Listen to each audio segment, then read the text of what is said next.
hom, hy het dalk nie die erkenning gekry wat hy verdien nie. Ek dink daar's 'n populêre en 'n akademiese sy daaraan verbonde. Populêr, dink ek Jeanne was haar tyd baie vooruit, soos ons weet. En die boek is dan sterk feministisch van haar. En Jeanne het, soos wat sy doen in haar gedigte in haar lewe, het sy baie boontoe gepraat. Sandra, jy sal onthou daai een reël, God het u vandag die koerant gelees. Ja. Jy weet, so daar's baie mense wat nou nie baie daarvan gehou het nie.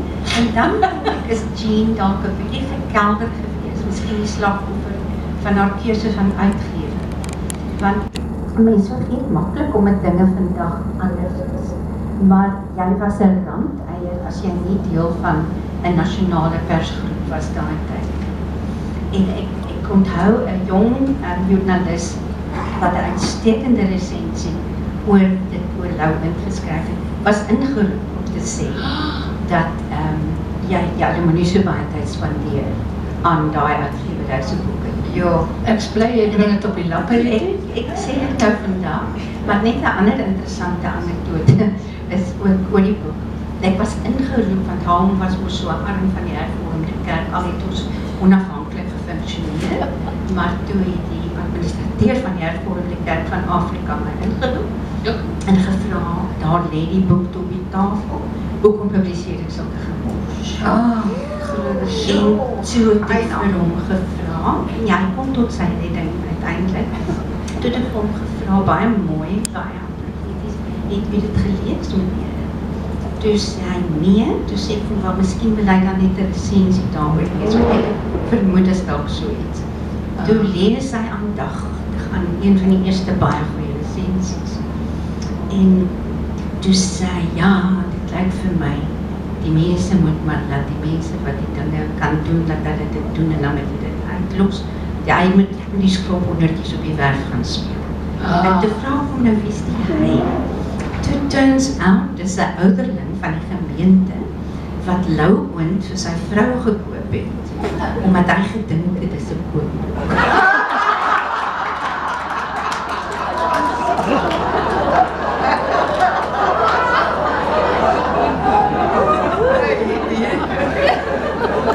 Ek moet nou ook iets baie belangrik sê, al lag ons, baie belangrike punt om te maak, en dit is, geen mens is 'n engel nie, en Jeanne is 'n engel en 'n duiwel in een, en dit was ook 'n besluit wat ek moes neem, jy moet ook oor die donker kant skryf. Jy moet daai vreeslike stories vertel wat ook gebeur het, wat so, dit is nie 'n hagiografie nie. Dis daai verwoord. Dit is nie wat daar is 'n sekere woord vir dit. Dis nie 'n huldigingsbundel nie. Nee, dis nie 'n huldigingsbundel nie. Dis goed. Ja. Daar is nog iemand wat iets wil vra. Daar is ook iemand. Ek wil graag iets meer oor aan ouers wil weet. Kan ek jou sê hoe ek haar ma ontmoet? Toe Jeanne in Nakkelstraat gewoon het haar ma met die bus gery ander die straat toe elke dag, want sy het in ook al bazaars gewerk by die lekker goed toonbank. Dit is hoekom Jeanne in haar pragtige gedig, wat sy geskryf het na haar ma dood is, waar sy sê, sy praat met Copernicus in die hemelruim ergens. Sy sien hy is besig om haar ma, God is besig om haar ma weer aan mekaar te sit na haar dood. Dis die mooiste, pragtigste gedig. Ek wens ons kon het Sandra ons lees. Dit is bietjie lank. En dan sê sy, ek kan sien jy is besig met haar en ek sien jy plak vir haar vlerke op haar skouers. Dankie, dis mooi. En ek sien jy maak vir haar 'n lekker plekjie om in te woon. En ek kan sien dis my ma, want ek sien die ouke bazaarstoffies wat sy aan het. Dis die ma. Die pa was verskriklike ingewikkelde man. Ek dink hy was soos Jeanne, hyper, totaal te slim vir woorde. En 'n depressieleier. En hy het die gesin verlaat. Op 'n nie lekker manier nie. Ek dink hy het net weggeloop. Hy was eintlik 'n gefrustreerde argitek, maar hy was 'n tekenaar en het die spoorweë gewerk. En hy het die dualiteit gehad. Daar kan nou 'n man wees wat op bone, op 'n af luime het. Want hy sal die een oomblik liefdevol en die volgende oomblik gee hy so 'n glas klap in die kop. Ja. So sy was mishandel en geklappe geslaan. Ja. Dis die magpa. En ek het baie keer gewonder of Jeanne, want kyk, Jeanne, ek dink baie diep gevoelens, sy het baie seer gekry, maar sy kon net so goed klappe uitdeel ook, né? Precies. En ek wonder of dit nie kom van daardie jeug van haar, jy weet wat, sy net soos 'n willekatjie in die agterplaas moet afbeklei vir voorbestaan. Ja, maar jy weet Sandra, ek dink is aanvaarde feit dat the abused becomes the abuser. Ja. Dit is so, dit is 'n verskynsel wat al Jeanne se vriende ervaar. Ja. En die meeste van hulle het agterna vergewe, vergeet daarvan. Daar's net een wat nie het nie en sy sit in Durban, sy wil nie praat oor haar. Ja. Glad nie. Ek wil jou 'n mooi storieetjie daaroor vertel met Jeanne. Ek was een keer weer was dit een van die erge klappe geweest en ek was verskriklik ontstel en verskriklik seer, verskriklik kwaad vir Jeanne. En toe op 'n dag toe kry ek 'n SMS en sy sê vir my, skryf my lang SMS. En ek sê so die duiwel, ek wil eers nie dit lees nie. Maar toe kom sy met die wonderlike woorde, sy sê, ag Sandra, jy weet ek is mal, so jy moet my vergewe. Dis 'n mooi een. Toe lag ek so dat ek gaan toe maar weer vergewe. Maar sy is slim, né? Baie slim. Kyk, sy kan manipuleer. Baie slim. Ja, ek weet nie, ons het daar so baie gepraat. Daar's nog iemand wat iets wil sê. Heeltemal miskien op 'n ander vlak. Ja. Ek is baie mal oor mense en die godgegewe uniekheid van elke mens. Nou as vriendin van Jeanne wil ek my net vra, want dit is op 'n manier, as jy so intiem is met haar storie, dan is dit heilige grond. Hoe het jy ervaar, wat het jy ervaar ten opsigte van die autoriteit, om te sê, maar ek moet die storie nou verder vertel, ek moet nie doen. Oef, jy maak my nou Dis moeilik. bietjie bewe. Heilige grond, elke mens se lewensverhaal is seker 'n heilige grond in die sin dat dit hyper gerespekteer moet word. So ek dink dit is 'n fantastiese goeie vraag. Die enigste ding wat ek kan antwoord is dat 'n mens probeer diskresie. En dit kry jy deur omgee en respek.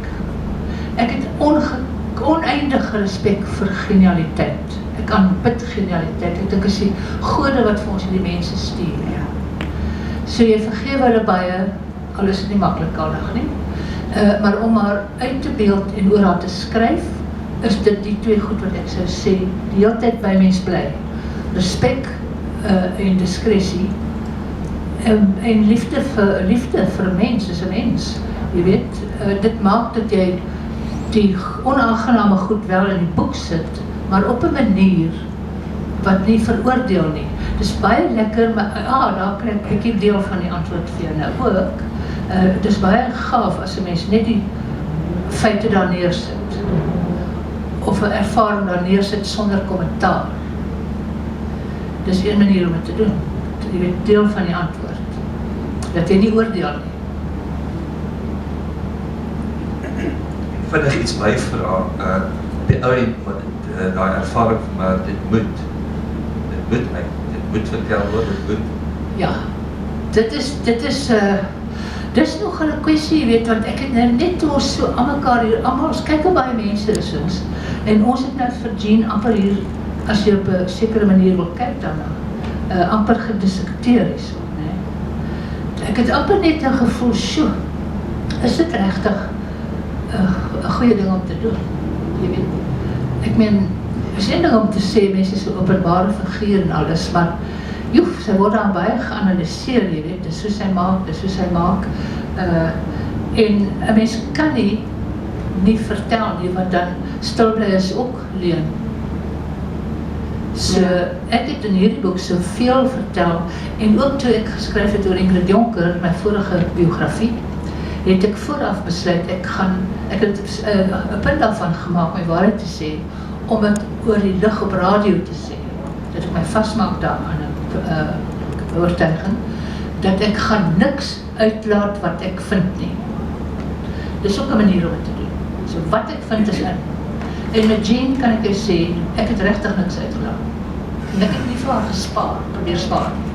En ek dink die ding ook, jy weet, uit die briewe byvoorbeeld wat jy gepubliseer het en die gesprekke, moet ek sê, daar is kritiek uit die aard van die saak. Soos jy gesê het, ons is nie een van ons is perfek nie, ons het 'n donker kant, ons het 'n ligte kant, maar daar's altyd vir my 'n geweldige liefde en respek en alles wat almal oor Jeanne te sê het. Ja. Ek het nie gevoel as enige mens wat haar te na wil kom nie, of heerlike goed van hulle wil sê, sommer Nee, net ek het dit nie, wel, ek het dit nie gevind nie. Nee, jy weet, ek het gevoel daar is altyd daai ding dat sy word gedra. Sy word gedra deur liefde. En vergewe. Kan nie help Baie nie. vergewe want sy is Moet mal. jy liefde wees, dit kan nie help nie. Dit is maar so. Baie vergewe want sy is mal. Baie vergewe want sy is mal. Ja, want jy is mal. Dankie Dorothea, ek behoort hierdie te vertel. Yes. Dit begin vir my na 'n kompliment klink dat Jeanne my eendag klap wou gee. Dit was op die woordfees by die bekendstelling van Reinet Nachtegaal se boek in die Protea boekwinkel, waar die boek Abracadabra, waar Dr. Martin Tooi het met Reinet gesels. En ons het vroeg gekom en gaan sit en Jeanne het aangekom en vir my gesê, ek sit daar, ek bliksem vir jou hier uit. En ons het albei so geskrik, ons het verskoning gemaak en opgestaan en elders gaan sit, want sy het gelyk of sy sou kom. Maar dit is vir my 'n kompliment of 'n eer dat ek Jeanne kon beleef en dat sy wel met my gepraat het. Miskien het sy 'n wyntjie gedrink. Ek wil net ietsie byvoeg wat dan niks met jou boek te doen het nie, maar ek dink in Jeanne se lewe is dit moet ons almal net vir die Nachtegaals verskriklik dankie sê. Want wat hulle nie gedoen het, Dirk en Reinet Nachtegaal, wat hulle nie alles sonder hulle, weet ek nie wat sy van Jeanne geword het nie. En ek dink net, dit was nie net die vriendskap nie, maar ook die feit dat albei Dirk en Reinet gesien het, hoe geniaal Jeanne is en hoe kosbaar haar talent is en hoe dit gekoester moet word. En van al die mense, dink ek, is hulle die vriende wat haar gedra het en nou nog dra tot op die einde. Dankie. So ek wil net 'n groot dankie sê vir die Nachtegaals. Dankie, jy moet dit sê.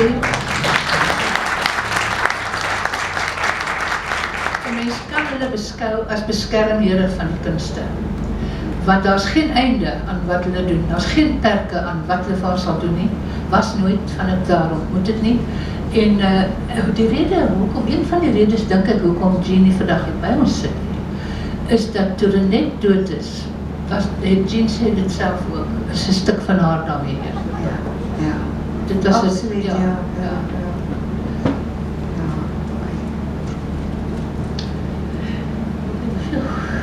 Daar gaan 'n hand op. Michelle. Lekker.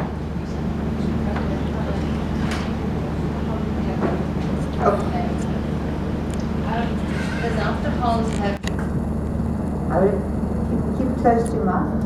See, I'm That's used to it. Jeanne's Yeah. loud voice. Just with regard to her caring and what the Nachtegaals have done for her, they have not spared anything. She's in a beautiful little townhouse where she can see the trees and the birds, and she's got company all the time. Friends come to visit. She has no medical restraints. If there's anything needed, it's there. And if she's ill, the doctor say we don't hold that at all. And she's doing okay for what she's been through. The biggest problem is the emphysema and the smoking. But other than that, she's great. She's still got the sense of humor and still can be otherwise. Thank you for sharing that. Thank you, Michelle. Ja, ons is seker klaar as niemand nog iets wil vra. Ek gaan nou hier buitekant sit waar daar nog boeke is. En regtig waar, die boek lees so lekker. Ek kom die eerste aan die manuskrip gelees, ek kon ek dit nie lees nie. Ek skryf dit hoor. Maar dit regtig ek kon nie. So hy lees baie lekker ook. Dis nie net 'n interessante boek oor 'n baie spesiale, unieke mens nie. Dis ook 'n baie lekker leesboek. Hy lees lekker. Dankie, ek bly jy sê dit en ek moet sê die voorblad was ook 'n reuse keuse want as iemand 80 jaar geleef het, watter fotootjies sien van groot mense af. Ja. En Stella Stoffberg is ons kunstenaar wat al ons pragtige boeke, maar ek dink die pryswenner van alle eeue is die digbundel wat hier in die winkel is. Gaan kyk net hoe lyk hy. Kyk net hoe lyk die voorblad met 'n foto van Philip de Vos. Hierdie foto is Robert Hamlin. Ja. Dit is baie mooi, dit is regtig mooi. Baie En ek hou van jou titel ook, die Baie bevolste dankie. Hou jy van hom?